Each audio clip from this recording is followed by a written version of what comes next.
리더십 학자들이 특히 이 존 맥스웰 같은 리더십 학자들은 겸손과 오만, 그러니까 겸손과 교만의 차이가 뭐냐? 겸손은 남의 말을 들어주는 것이 겸손이다. 정확하게 정의를 해놓은 것 같아요. 그러니까 그 반대의 교만, 오만은 무엇이냐? 자기가 다 한다고 생각해서 남의 말을 듣지 않는 것이다. 이렇게 해놨더라고.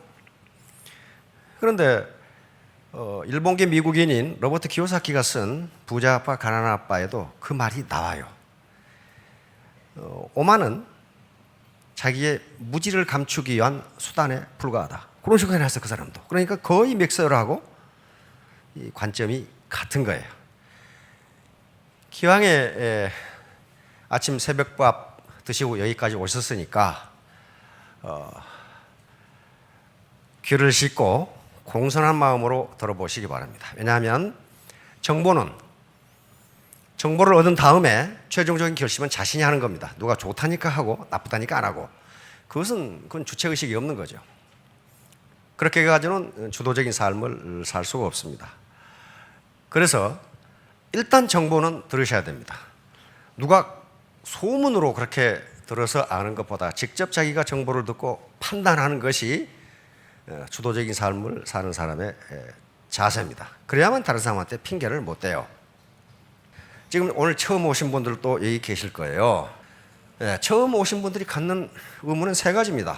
내가 뿌린 것만큼, 내가 일한 것만큼, 땀 흘린 것만큼 이 회사가 돌려줄 것이냐 하는 문제. 이거 굉장히 중요한 문제예요. 두 번째는 나 같은 사람도 할 수 있느냐. 왜? 나는 공직에만 수십 년이 있었다. 나는 전업주부만 몇십 년을 했다. 나는 교직에 몇십 년을 했다. 나는 마케팅이라는 걸 해본 적이 없다. 이런 분들. 세 번째는 도대체 어떻게 해야 되는 거냐? 이 문제예요. 이 세 가지 문제는 한꺼번에 해결될 수는 없습니다. 많은 정보를 입수해서 스스로 판단하셔야 돼요. 이게 아니다 싶으면 떠나는 게 좋습니다. 그런 사업은, 그런 비즈니스는 해서 절대로 성공 못해요. 그런데 결론적으로 이야기하면 애터미 사업은 빅 비즈니스입니다. 스몰 비즈니스가 아니에요. 어떻게 한 달에 5천만 원을 벌 수 있는, 실제로 벌고 있잖아요 지금. 비즈니스가 스몰 비즈니스입니까? 또 그것이 스몰 비즈니스라 하더라도 빅 비즈니스로 생각하고 하지 않으면 어떤 사업도 성공할 수가 없어요. 그렇게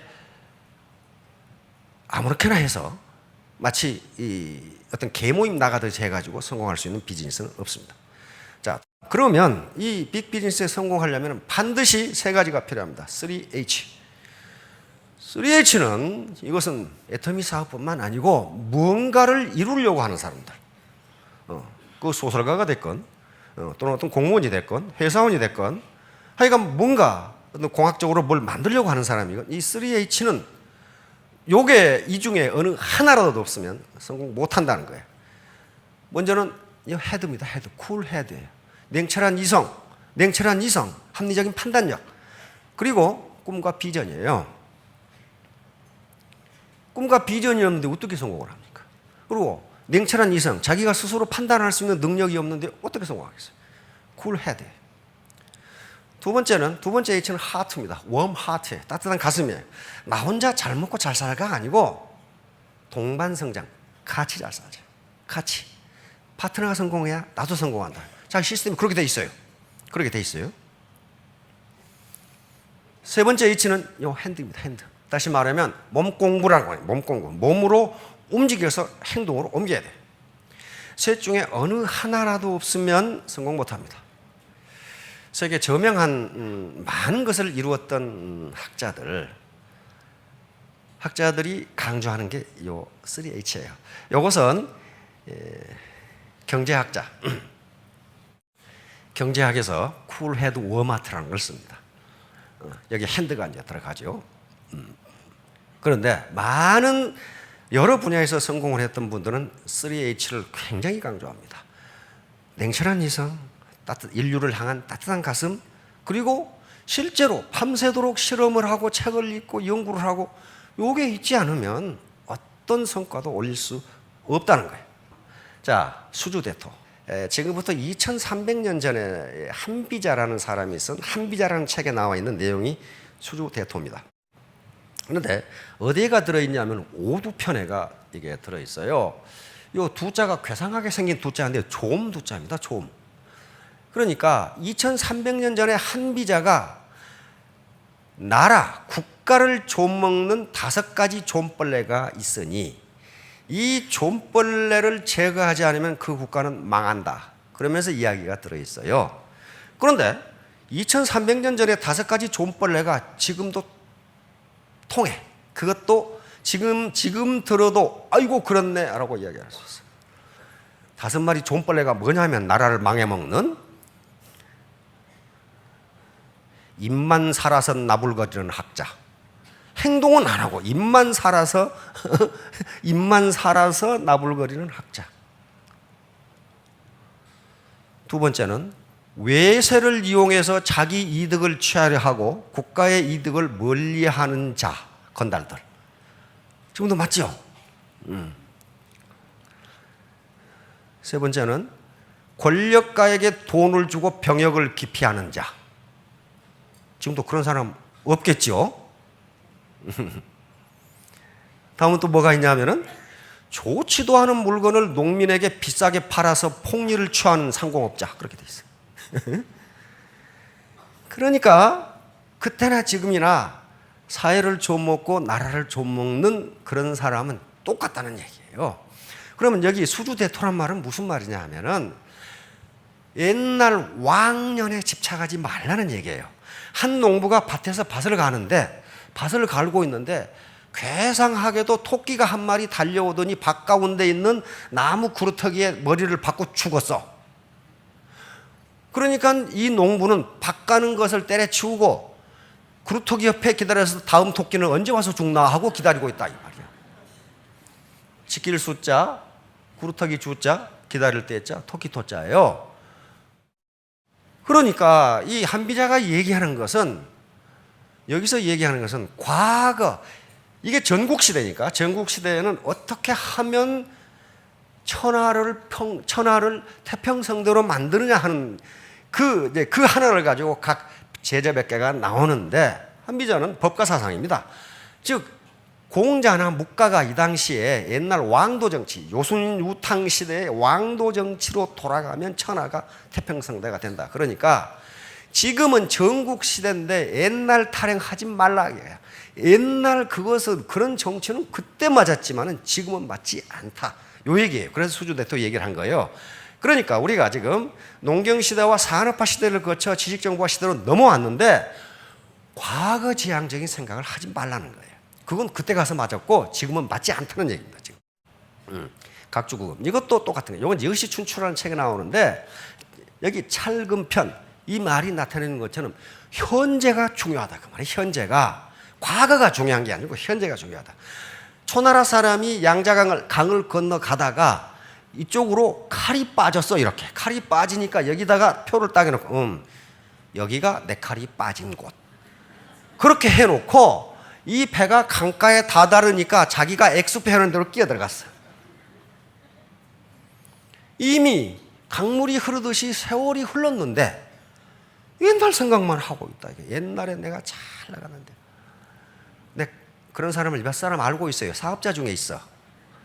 지금 어떻게 잘 좀 어떻게 되어갑니까? 그러니까 내가 왕년만 같았으면 확 그냥 해버리는데 그냥. 그 왕년에 뭐 하셨는데? 제가 이래봬도 왕년에요. 그러고 좀 말이 좀 거칠지 모르겠는데 그러고 자빠졌어. 그걸 지금 하면 되는 거지. 내가 왕년만 같았으면. 그 얘기 하지 말라는 거예요. 찰금표에서. 여시춘추는 지금부터 한 2200, 2300년 전 얘기예요. 그런데 이 얘기를 해놨어.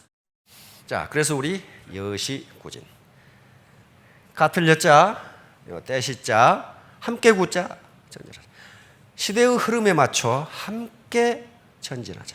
함께 전진하자. 여시구전, 함께 전진. 중국에 그 저명한 정치인들이 많은데 장쩌민, 강택민이라는 분이 있죠. 이분이 모토가 이거예요. 여시구제. 청나라가 그렇게 서구열강에 당한 것은 시대의 흐름을 모르고 과거에 매몰돼 가지고 그랬다. 그러니까 시대의 흐름에 맞춰 함께 전진하자. 이것이 구전이에요. 그러니까 전부 여기 오신 분들 함께 전진해야 돼. 나 혼자 잘 먹고 잘 살아야지. 절대로 절대로 그렇게 되지 않아요. 바로 금방 이제 재심 합력이죠. 슈퍼 시너지 오브 유나이티드. 바로 각자는 자갈과 모래하고 같습니다. 전부 단단하고 자기 주관이 다 있어요. 있는데 모래와 자갈을 아무리 쌓아도 그것은 건축물이 될 수가 없습니다. 여기에 철근이 들어가야 되고, 그리고 시멘트와 물이 합해져야 돼요. 철근이 조직이라면은 물과 시멘트는 조직과 그다음에 각 개인을 뭉쳐주는 신뢰, 트러스트라고 해요. 트러스트. 이게 없으면요 어떤 건축물도 세울 수가 없습니다. 이게 재심 합력이에요. 자, 마음을 얻는 최상의 방법, 경청입니다. 그러니까 상대방을 설득해가지고 마음을 얻을 수는 없답니다. 이게 세계의 저명한 성공학자들이나 자기개발 학자들이 공통으로 이야기한 게 이거예요. 이분 누구신지 알죠? 예. 우리 삼성그룹의 창업자이신 이병철 회장님입니다. 이건희 회장님이 1970 몇 년인가 부회장으로 승진하는 날, 첫 출근을 하는 날, 이병철 회장님이 부친이 서재로 자기 집무실로 불렀답니다. 불러가지고 써준 휴효가 요거예요. 뭐예요? 경청. 바로 이병철 회장의 호가 호암인데 호암이라고 딱 적어서 이걸 준 거예요. 경청. 그래서 말하지 말고 들으라는 거예요. 이것 때문에 이건희 회장은 임원들이 결제를 받으러 와도 한마디도 안 하고 고개만 끄덕거린답니다. 이렇게. 말을 안 해요. 왜? 선친이 말을 하지 말라고 그랬거든.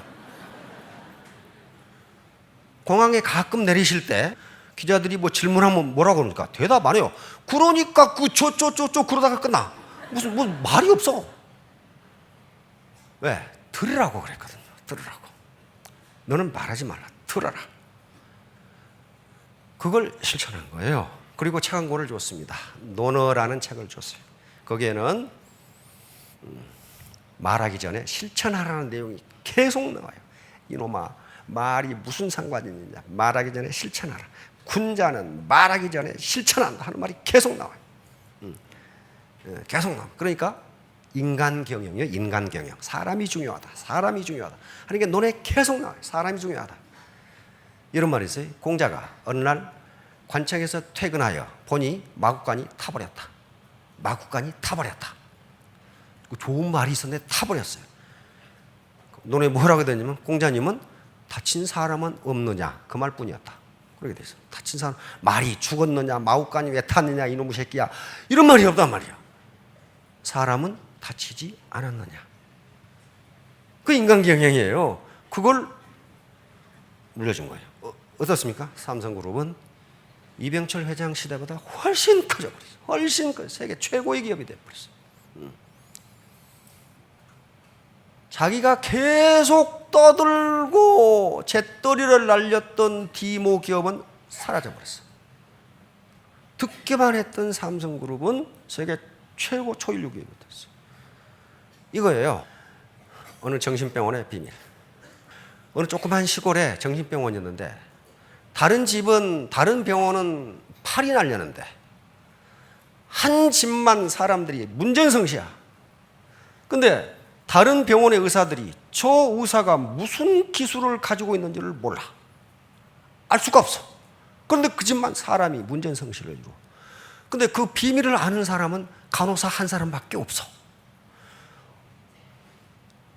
어느 날 의사가 퇴근을 하면서 말합니다.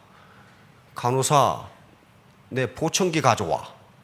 이 의사가 귀머거리야. 그러니까 대꾸를 할 수 없으니 상대가 얘기하는 것은 계속 듣고 고개만 끄덕이는 거야. 그렇습니까? 무슨 말인지 모르겠지만 하여간 그렇습니까? 한 2시간 이야기하고는 환자들이 기분이 좋아가지고 나가는 거야. 왜? 자기 말을 들어준 사람이 이 사람밖에 없어. 제가 군대 생활을 하다가 아주 과로를 해가지고 스트레스를 무지무지 받았어요. 몸이 막 아프고 그 과로라는 걸 제가 알아요. 과로라는 걸 좀 쉬면 나. 쉬면 안 돼. 군대 생활하는 게 그게 마음대로 쉬고 그럴 수가 없어요. 그래서 이제 안정제.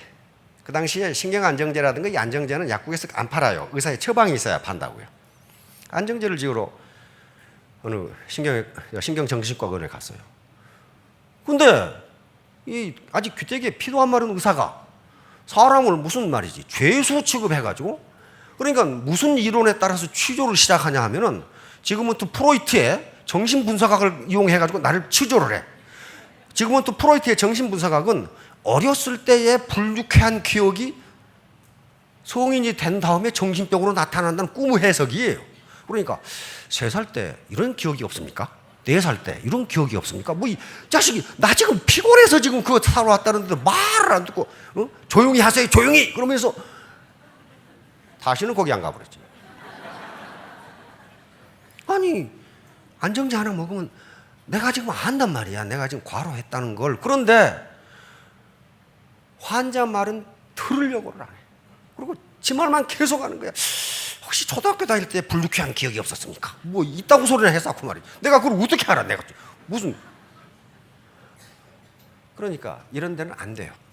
바로 또 이 경험도 했어. 모시에 있는데 한 병원은요 사람이 너무 많아.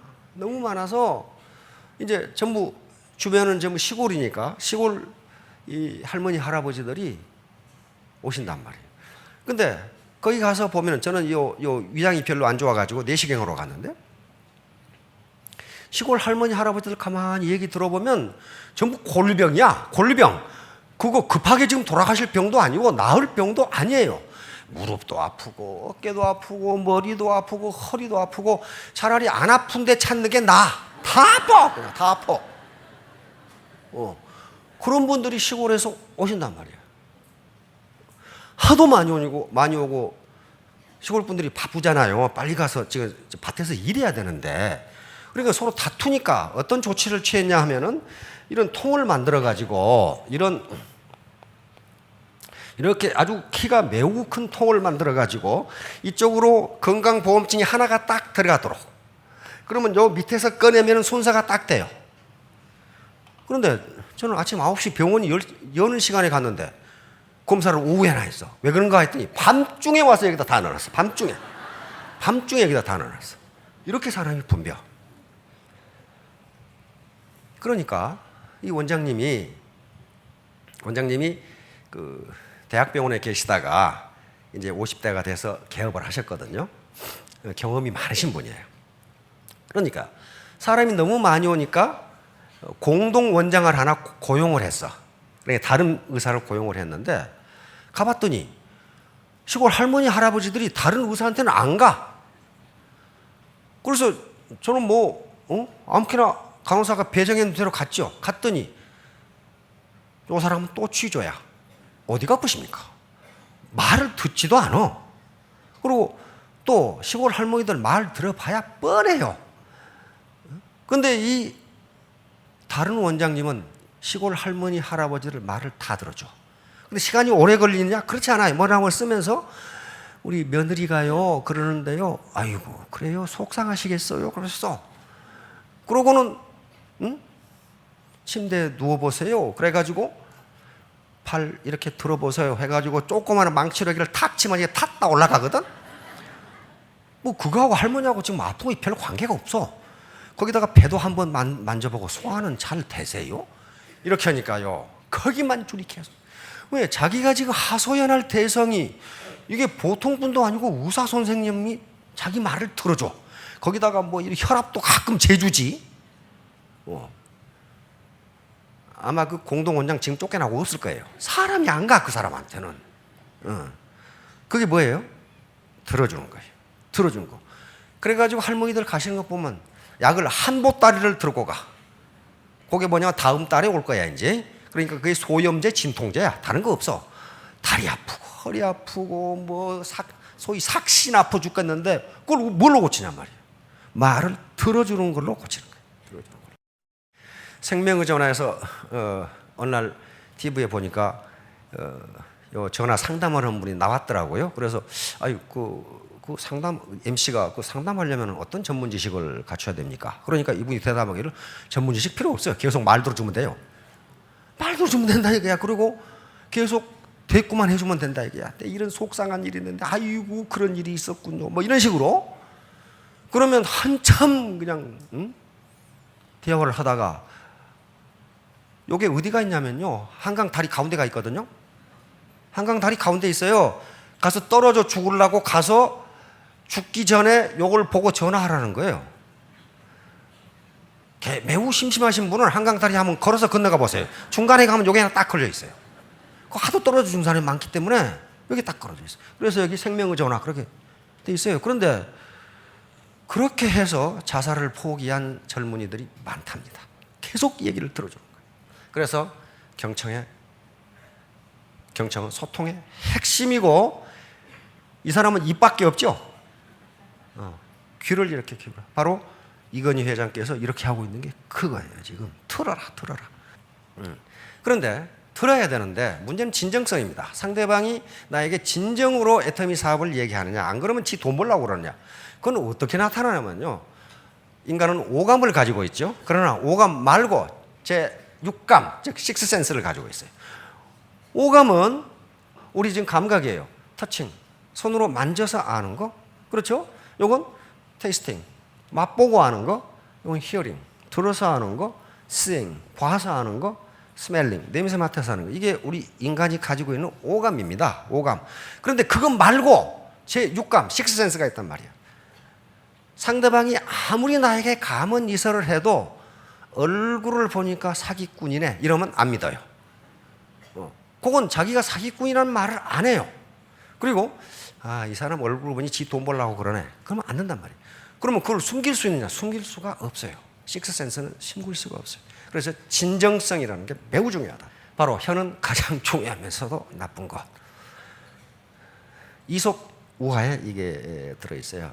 이솝의 이 주인이 산토라는 철학자인데 산토가 자기 철학자 친구들을 소집해가지고 이 세상에서 가장 맛있는 걸 사와서 요리를 해라. 그랬더니 이솝이 돼지 혀만 잔뜩 사다가 요리를. 요리 접시가 나올 때마다 돼지 혓바닥이야. 그러니까 산토가 화를 내지. 이 녀석아 이 세상에서 가장 맛있고 좋은 것을 사다 하라는데 왜 돼지 혓바닥만 계속 나오느냐. 그러니까 이솝이 하는 얘기가 우리 혀처럼 중요한 것이 어디 있습니까? 혀로 사람을 설득하고 혀로 소통을 하고 혀로 문제 있는 것을 해결하고 그래서 혀처럼 중요한 것이 없습니다. 그러니까 산토가 자기 친구들이 불평을 하니까 그러면 다음부터는 가장 썩은 걸 갖다가 요리를 해라. 그래서 또 철학자 친구들을 초빙을 했는데 그때도 또 돼지 혓바닥만 잔뜩 샀다. 그러니까 산토가 노발대발해가지고 전에는 좋은 걸 사다 하라고 그랬는데 돼지 혓바닥만 사왔는데 이번에는 세상에서 가장 썩은 걸 갖다 하라고 그랬는데 왜 또 돼지 혓바닥을 사왔느냐.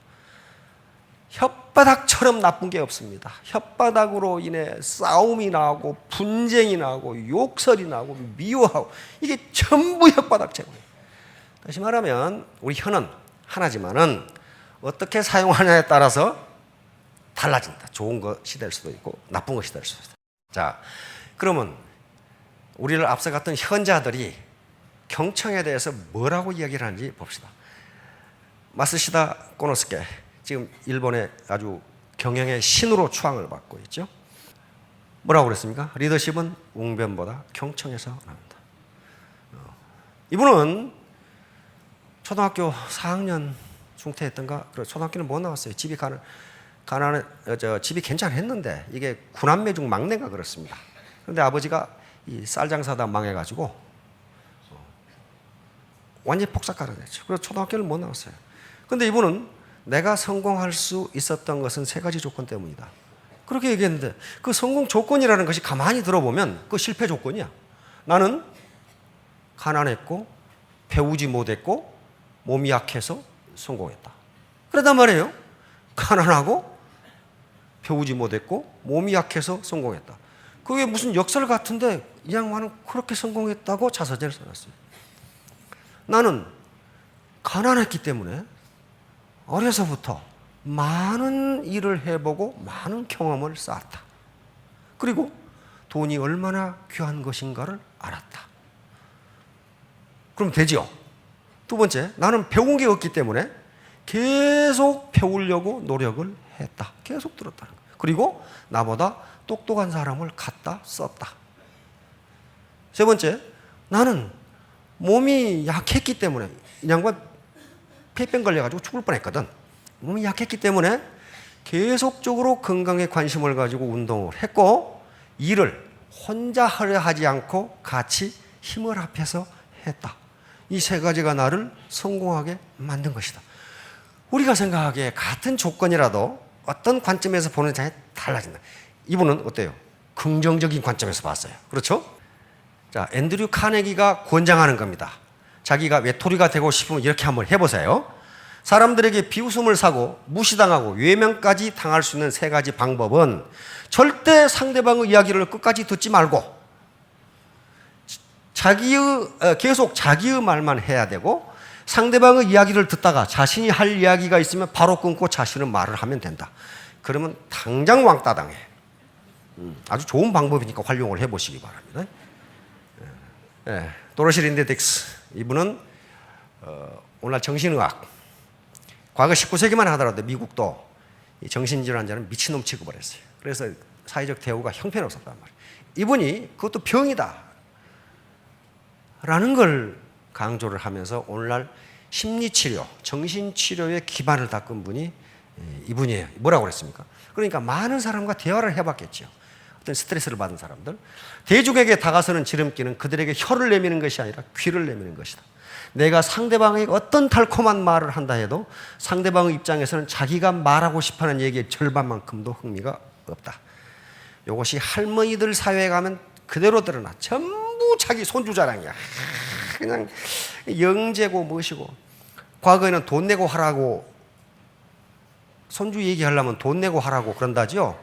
요즘은 그게 발전해가지고 돈 줄 테니까 가라고 그런대요. 왜?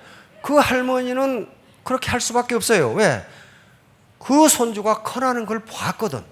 근데 다른 할머니도 그걸 본 적이 없어. 본 적이 없으니까 흥미가 없지. 데일 카네기죠. 2주 동안 나무 말에 귀를 기울이기만 하면 나무 관심을 끌기 위해 2년 동안 노력한 것보다 낫다. 이분은 실제로 그런 경험을 한 사람이에요. 내가 이러이런 경험을 했는데 그렇더라. 자기가 생물학을 좀 배우고 싶어서 저명한 생물학자한테 이야기를 하는데 자기가 모르니까 어때요? 계속 들을 수밖에 없죠. 계속 생물학에 대해서 잘 모르니까 자기는 흥미를 가지고 있는데 모른단 말이에요. 계속 저명한 생물학자하고 이야기하면서 들었더니 나중에 그 학자가 하는 얘기가, 나는 당신처럼 유쾌하게 대화를 해본 적이 없다. 그렇게 얘기한 거예요. 예, 이 사람은 듣기만 했어. 듣기만 했는데 대화를 했다고 생각합니다. 예. 프랑스와 드 라로슈 푸코, 이게 내 발음을 잘 못해 이 양반은. 이게 17세기 사람인데 아주 귀족으로 많은 정치에 개입을 했고 나중에 큰 실패를 정치에서 하고 큰 깨달음을 얻고 나이가 들어서 시골에 가서 잠언 그리고 어떤 소설, 시를 썼던 인물인데 굉장히 좋은 잠언이 많습니다. 이분이 쓴 것이. 왜? 파란만장한 인생을 겪으면서 많은 경험을 했어. 자, 한번 봅시다. 적을 만들기를 원한다면 내가 그들보다 잘났다는 사실을 증명하면 된다. 예. 잘난 걸 한번 증명해 보세요. 그럼 반드시 상대방이 적이 될 겁니다. 그러나 친구를 얻고 싶다면 그가 나보다 뛰어나다고 느끼게 해줘라. 아인슈타인. 인생에 있어서 성공을 A라 한다면 그 법칙은 A는 X 플러스 Y 플러스 Z, Z다 나타낼 수 있다. X는 일하는 것, Y는 노는 것, Z는 입 닥치고 가만히 있는 것이다. 아인슈타인이 그랬단 말이에요. 세계 최고의 천재, 20세기 최고의 천재가 성공하는 세 가지 방법. 일하는 거, 노는 거, 입 닥치고 가만히 있는 거. 떠들지 말아요. 떠들지 마라. 금세기 최고의, 20세기 최고의 언어 철학자입니다. 오스트리아 사람인데요. 말할 수 없는 것에서 침묵할지어다. 가만히 있어라. 피타고라스 말만 들어도 현기증이 나는 분들이 있죠. 고등학교 때 그놈 피타고라스 정리 때문에 그냥 죽을 뻔했던 분들. 자, 침묵하거나 아니면 침묵보다 더 좋은 것이 있으면 말하라. 침묵이 의미 없는 말보다 낫다. 우리 말에 가만히 있으면 중간이라도 간다 그러죠. 그래도 중간이라도 가려면 가만히 있어라. 그런 말. 왜? 말을 한다는 것은 내 정보를 상대방에게 주는 거예요. 말을 듣는다는 것은 상대방의 정보를 내가 얻는 거예요. 뭐가 더 이익이냐 그 말이에요. 뭐가 내 정보를 다 주는 것이 이익인지 상대방의 정보를 내가 얻는 것이 이익인지 한번 생각해 보라. 자, 이분이 중요한 말을 해놨습니다. 조 지라드인데 지금 이 사람의 기록을 깰 사람은 없어요. 연 12년째 기네스북에 올랐던 자동차 판매 왕입니다. 이분은 고등학교에서 체육 선생님을 두들겨 패가지고 쫓겨나가지고 그러니까 중학교 졸업했죠. 아주 건달로 35세까지 안 해본 일이 없도록 그렇게 살다가 어느 날 크리스마스 이브에 집에 가보니까 처자식이 굶고 있는 거예요. 굶고. 자기 가장인데 처자식이 굶고 있어. 그래서 결심을 합니다. 내가 어떤 일이 있더라도 처자식은 굶기지 않겠다. 여기 신사분들 그 결심하세요. 내가 어떤 일이 있더라도 처자식은 굶기지 않겠다. 그런데 일을 해야 되는데 돈 없이 할 수 있는 일은 자동차 세일즈맨밖에 없어요. 그래서 그 세일즈맨으로 들어가서 사상 유례 없는 성과를 얻습니다. 하루에 평균 18대를 팔았어요. 하루에 자동차 한 대만 팔아도 먹고 사는데 18대를 판 거예요. 그 정도 팔아버린 거예요. 어떻게 팔았느냐? 경청이. 왜? 이 사람은 자동차 세일즈맨으로 부적합해. 학력도 충졸에다가 키도 작은 데다가 거기다가 말더듬이야, 말더듬이. 그래서 이 말더듬이를 어떻게 해결할까 하는 게 책에 이 사람 쓴 자서전에 들어있어요. 어떻게 해결했느냐? 방법은 하나다. 계속 듣는 거다. 이렇게 생각해. 계속. 그리고 계속 상대방의 말을 듣다 보면 이 사람이 원하는 것이 뭔지를 알 수 있다는 거야. 그러면 그걸 메모를 했다가 그 얘기만 딱 해줘. 상대방이 원하는 얘기만 딱 해줘. 계속 들었으니까 알잖아 지금. 그러면 오케이. 이렇게 되는 거예요. 그래서 그 사람이 했어요. 나는 상대방을 설득하는 방법이 무언가를 알았다. 털어주는 것이 설득이라는 거예요.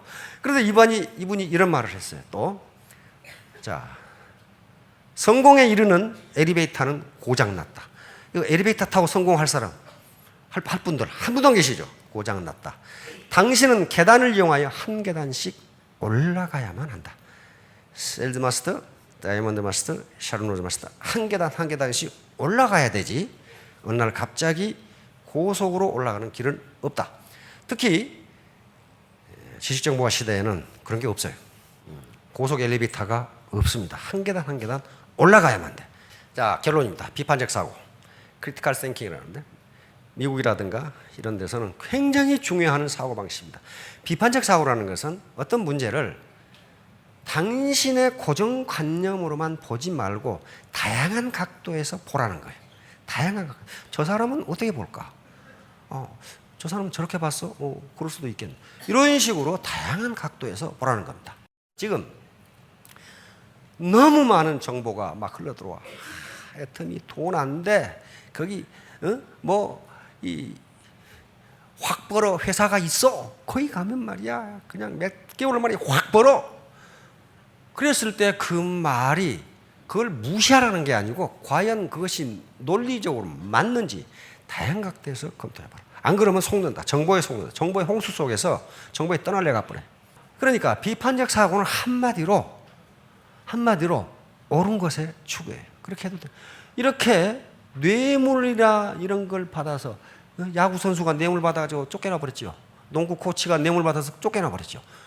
이게 다양한 각도에서 생각해봐라. 바로 비판적 사고는 겸손입니다. 겸손하지 않고는 자기의 생각을 비판하고 다양한 각도에서 볼 수가 없어요. 보통 고집이 센 사람 또는 자기가 잘났다고 생각하는 사람은 내 말이 맞아. 그런 식으로 생각한단 말이에요. 그것이 아닐 수도 있다는 거예요. 아닐 수도. 다른 사람은 달리 볼 수도 있다. 한번 봅시다. 이게 3개, 4개예요. 이게 3개냐고 4개냐고. 이 녀석은 4개라고 주장하고 이 녀석은 3개라고 주장하는 거야. 어느 하나가 틀린 게 아니고 보는 지점이 달라. 보는 각도가 달라요. 둘 다 맞는 거예요. 이게 세 개, 두 개 이거. 누워서 본 사람은 두 개라고 그러고 서서 본 사람은 세 개라고 그래. 둘 다 맞아요. 둘이 멱살 잡고 100년을 싸워도 해결 안 돼. 왜? 자기가 본 것이 맞거든 지금. 맞아요. 이게 수도사들이 열지어가는 거예요. 하이힐 신고 있는 다리예요. 이게 보세요. 남성분들은 하이힐 신고 있는 다리로 보일 테고 이렇게 여성분들은 수도사들이 일렬 정도로 가는 걸 보일 거예요. 그러니까 자기의 보는 시각에 따라 달라져요. 이거 보세요. 이거 공중부양 같은데 공중부양으로 보이잖아요. 이거 길바닥에 시멘트 바닥에다 그냥 그려놓은 거예요. 평면이라고 평면. 그거 공중부양 아니에요. 요 도형은 참 아름답게 만들어져 있지만 저 도형은 불가능합니다. impossible. 요게 law of similarity라고 하는 건데 유사성의 법칙이에요. 인간은 어떤 유사한 것끼리 연결 지으려고 하는 속성이 있어요. 그래서 이렇게 아무렇게나 그냥 점을 찍어놨는데 이걸 이렇게 읽는다, 이렇게 본다는 거예요. 이렇게 안 보고 이놈하고 유사하지가 않아. 그러니까 유사한 것끼리 이렇게 본다. 이렇게. 그러니까 파트너를 리크루팅할 때 자기하고 비슷한 사람을 하려고 한단 말이에요. 자기하고 비슷한 사람을. 이 유사성의 법칙이에요. 어떻게 만들었든지 반드시 유사한 것으로 이렇게 보려고 한다. 그러니까 그런 법칙을 깨면은 성공할 수가 있다. 자, 바로 다단계. 지금 인터넷 다단계 사기가 아주 기승을 부리는데 공정거래위원회에 인력이 부족해요. 단속을 못해. 단속을 못해. 그래서 요런 다단계 사기에 속지 않으려면 역시 비판적 사고가 필요합니다. 그게 과연 3H 헤드, 냉철한 이성이에요. 쿨 헤드. 내가 냉철한 이성으로 판단해 보니까 한 달에 이자가 15%라는 게 타당한 거냐? 그 판단해 보면 알아요. warm heart, 따뜻한 가슴. 요게 내가 돈을 버는데 다른 사람한테 피해를 주는 건 아니냐? 이거 생각해요. 핸드. 내가 땀 흘려서 번 돈이냐? 안 그러면 불로소로 한 거냐? 이거 따져보시라. 자, 애터미 사업자들의 비판적 사고. 자, 상대방의 입장을 생각해봐라. 그런데 많은 학자들이 논쟁으로는 상대방을 승복시킬 수 없답니다. 상대방이 논파당하면, 논쟁으로 지면 승복하는 게 아니라 앙심을 품는데요. 이놈 새끼 두고 보자. 그러니까 논쟁으로는 상대방을 승복시킬 수가 없다. 그래서 우리 속담에 지는 것이 이기는 것이다. 마지막입니다. 이제 태도가 중요하다. 애티튜드. 태도가 중요하다. 제가 많은 얘기를 또 많은 강의를 하지만 결론은 하나입니다. 태도입니다. 태도.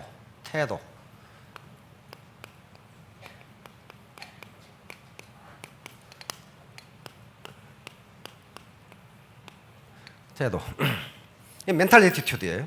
내가 어떤 생각을 갖느냐. 그래서 폴 마이어 같은 사람들은 attitude is everything이라고 이야기합니다. 이 attitude is everything.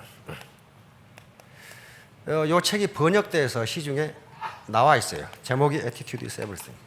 그러니까 내가 성공하느냐 못하느냐는 내 학력도 아니고 내 경력도 아니고 내 나이도 아니고 내 성별도 아니고 당신이 어떤 태도를 가지고 당신의 일에 임하느냐. 이것이 성공 여부를 결정한다. 이것이 폴 마이의 결론이에요. 그래서 자기 능력은 1%만 있으면 된다. 애티튜드라는 말을 알파벳 순으로 풀어보면 이렇게 돼요. 1%, 실제로 1%만 있으면 돼요. 나머지 부분은 전부 태도와 관련되는 거예요. 태도. 내가 신뢰를 줄 수 있느냐? 인간애가 있느냐? 성실하고 진실하냐? 전부 자기 태도하고 관련되는 것들란 말이에요. 이런 것이 합해지면 100%가 되고 신사숙녀가 되고 다음 마지막으로 신사숙녀가 되면 리치, 부자가 된다. 절대로 개처럼 벌어서 정성처럼 쓸 수가 없습니다. 개처럼 벌면 그럼 개 취급하지 정성 취급 안 해요. 아무리 잘 써도. 그러니까 애터미 사업을 해서 돈 벌기가 쉬운 일이 아닌데 결코 쉬운 일이 아닌데 땀과 시간을 투입해야 되는데 그렇게 돈 벌어놨더니 개 취급하더라. 얼마나 억울해. 그러니까 돈을 벌어가는 과정에서 신사숙녀를 만들려고 하는 게 애터미의 하나의 목표입니다.